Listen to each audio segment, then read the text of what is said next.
Šta su srpske snage kontrolisale u gradu Sarajevo? Vidite, Sarajevo na neki način je podeljeno već samim početkom sukoba. Prije formiranja vojske Republike Srpske.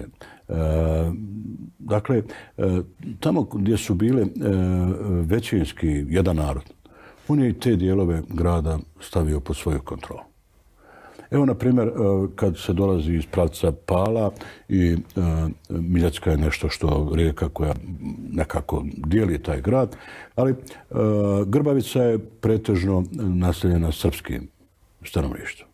Imate one predjele, dijelove Sarajeva, šta ja znam, Bistrik i tamo neke druge, ja baš i nisam neki veliki poznavalac grada, ali evo, otprilike i znam.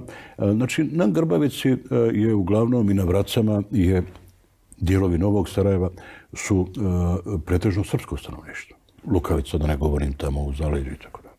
I šta se dešava? Dolazi do sukoba. Ljudi su uplašeni. Ljudi više ne spavaju mirno.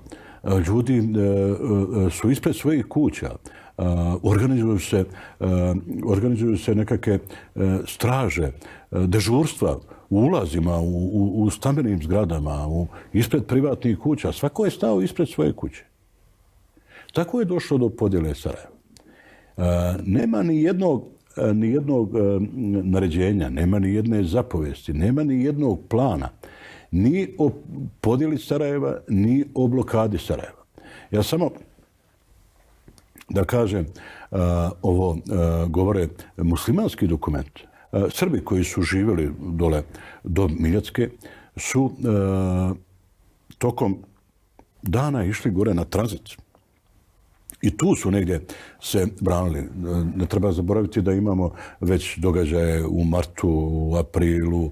Imamo napad na stanicu u policiji u Novom Sarajevu, ubistvo Pere Petrovića, srpskog policajca.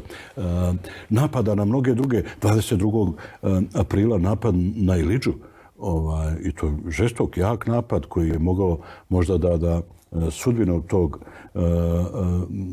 sudbinu dešavanja, ratnih dešavanja, oružanih sukoba na prostoru Sarajeva da učini znatno drugačije i da nije bilo dobre organizacije, prije svega tada policije na Ilidži.